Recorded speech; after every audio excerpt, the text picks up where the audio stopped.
Hey, I'm Handyman Dan with You Can Build This, and I'm going to show you how to prune and revive our 10-year-old neglected apple tree. We're going to show you how to shape your apple tree, how to cut out really big, thick branches that are too big for your loppers, how much to prune each year if you're trying to revive a tree like this, and we've got an awesome tip for you at the end where you don't have to spray your apple tree anymore with pesticides. In this video, we're going to go through 2 years of pruning this apple tree. We thought we were going to have time to post this video earlier this year, and it just didn't happen. So we're going to go over how much we pruned the first year and the second year so you can see the difference and you can see the results. If you don't have an old neglected apple tree like we do, and you've got a younger one between the ages of 2 to 5 years old, check out the link in our description showing you how to prune and shape a much younger apple tree. This is a very important video for me because my wife said if I'm not able to revive our apple tree and get it to produce apples again, she is going to take it out. No, she won't. I won't let that happen. One of the best things I heard at the pruning class I went to was that pruning should be done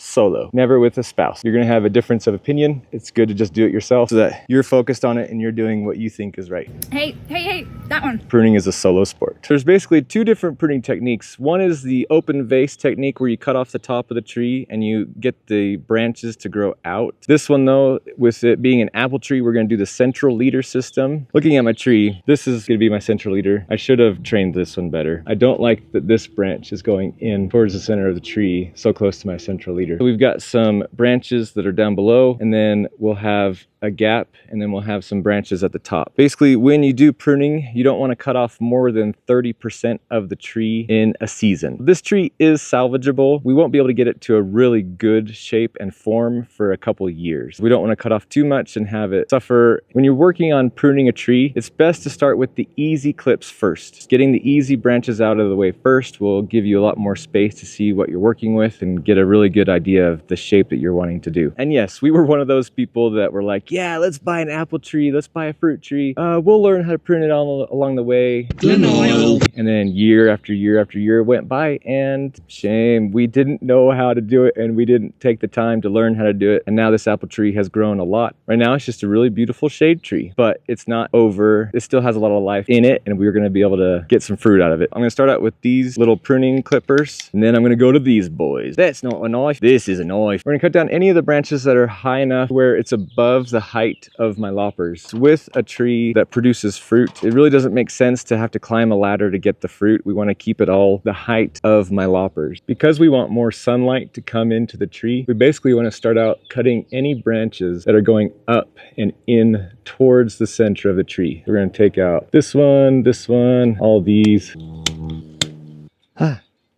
Spider. Here's a good example of what we're looking for. We want branches to come either from the bottom or out. This is a good branch going out, but it's got way too many. What we're going to do is thin these out. Looking at this branch here, we've got a good one coming out here and a good one here. Take out this one. Since we have this one and this one, I'm going to take out this one. Since we got this one, and that one, we're going to take this one out. Might need the loppers for this one. This branch is the one I'm going to take out. What we're going to do here is cut this branch in 3 different sections. If I was to just do one cut right here, it could split it and really damage this branch. See this growth right here? You don't want to cut it right on there. You want to cut it here. It will heal itself, right? See this kind of fold of the tree skin? When you cut it there, then it'll heal properly. A good example of that is this aspen tree. We cut it in front of that bunched up section of bark, and that will allow it to heal properly. It's time to bust out the heavy artillery. Because of how big this branch is, I'm actually going to cut it up here so that it's not as heavy, and then I'll show you how to cut this part down here. I'm just going to take out these little branches so they don't stab me when the big branch falls. I contemplated getting my chainsaw for this one, but it's going to be a little bit of an overkill. It's like Big Bertha right here. Don't want it to fall on the neighbor's car. So see how it split? If I would have cut that right here, it could split it and tear the bark and really do some damage to this tree. That's what I'm talking about.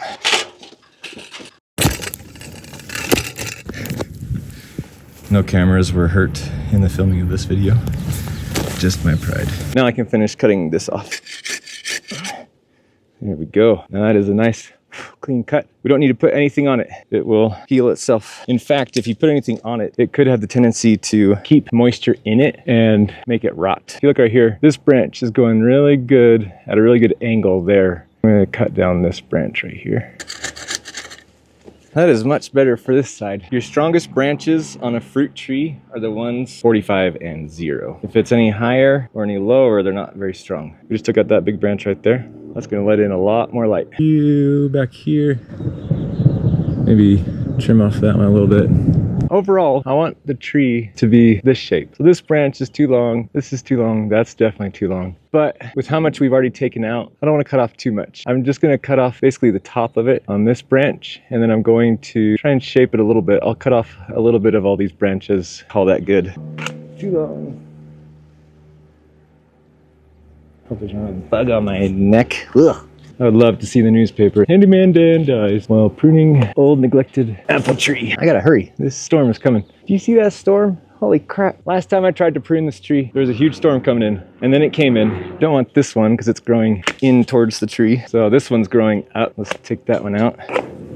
Let's work on this branch. I've got some smaller ones there. I've got one there. So I'm gonna take this one out and this one out. I've got quite a few that are going up. This one's a good example. I want my branches to go down. Depending on how you cut it, your branch will go up. So I'm gonna take this branch out and leave this one. Actually, I'm gonna take this out. I wanna keep this branch, but I don't want this one. We're gonna have to stop this for now and pick it up later because that is rolling in and it just gave me a little sense of its ferocity. So we'll pick this up after it rains. This thunderstorm is like, it's gonna be big. This ladder is freaking heavy too. What is the point of all those push-ups? Hear that thunder? Thunder, thunder, thunder. It's a good thing I went in because holy crap, it's raining a lot. And the thunder roll. Well, overall, I'd say I took out about 30.7265% of my tree. No, definitely not. I took out more. I got a little overzealous, not realizing how much I had taken out. It does have a lot of big branches, so I'm hopeful that with what we took out, it'll be fine. I will have to take out some more next year, but we'll be good. Ultimately, I asked my wife, hey, what do you think about how much I took out? She's like, well, I didn't really like the tree anyway. It was way overgrown, and I didn't think there was much of a chance to save it. If you kill it, big deal. We'll probably just do another one. And if you didn't kill it, great. We'll get some apples. There are some branches that I do still want to take out, but I want to save it till next year. And this is year 2 of filming this apple tree. Starting out with this branch, I'm just going to focus on any of these branches that are going up or that are trying to cross over into another side. These are going up, and I don't want that. This is a semi-dwarf Honeycrisp apple, but a semi-dwarf can still get pretty tall if left unmaintained.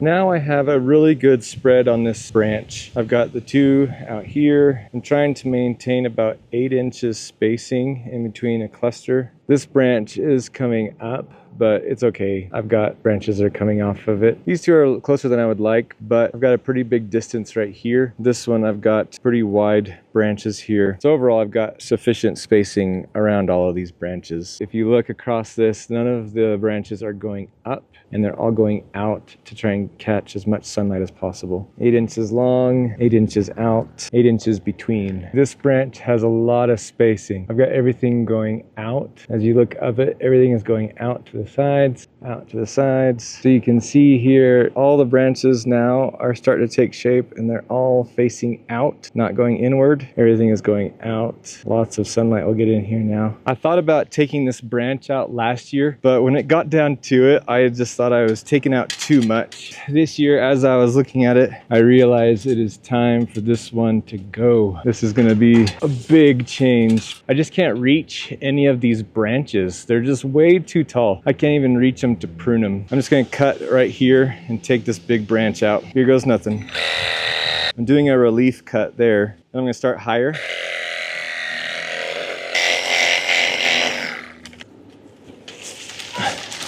Now I can come back and finish off that cut. This kept it from tearing. That's like 2.5 inches in diameter. This will let in a ton more light into the center of the tree. That's always nerve-wracking when you cut off that much of the tree. The key with taking care of an older tree is to just be patient. Cut off a third one year, a third the next year, a third the third year, and you'll be able to get it back into shape to produce fruit for you. Now you're probably thinking, holy cow, Handyman Dan, you killed it. You cut off way too many branches. In reality, it's fine. There were a ton of saplings that went up straight from all of the branches. It just gave the appearance that it was very full and I cut off a ton of branches. In a couple months, you won't even realize how much I cut off because it'll have grown a ton more branches, produced fruit, and have a ton of foliage on it. Now to finish off the pruning for this spring, I'm gonna replace this cardboard. This cardboard is an awesome trick we learned at the beginning of last year. It has been amazing. You just put cardboard around your tree and wrap it tight with a zip tie. Any of the worms that crawl up from the ground will go into the cardboard thinking it's the tree, lay their eggs and leave, and they won't go up the rest of your tree and ruin your apples. This made it so that we did not have to spray our apple tree last year, which was amazing, and we had no worms in our apples. The only problem we had last year was dealing with wasps. Apparently our apples were very sweet and we had a lot of wasps eat our apples. Now your apple tree is ready for summertime. There is one more step though you need to do in June or early July called the June drop. For a video on what to look for and how to take care of your apples during this time, check out the link in our description for our video on that too. Thanks so much for watching. You got this. We'll see you next time.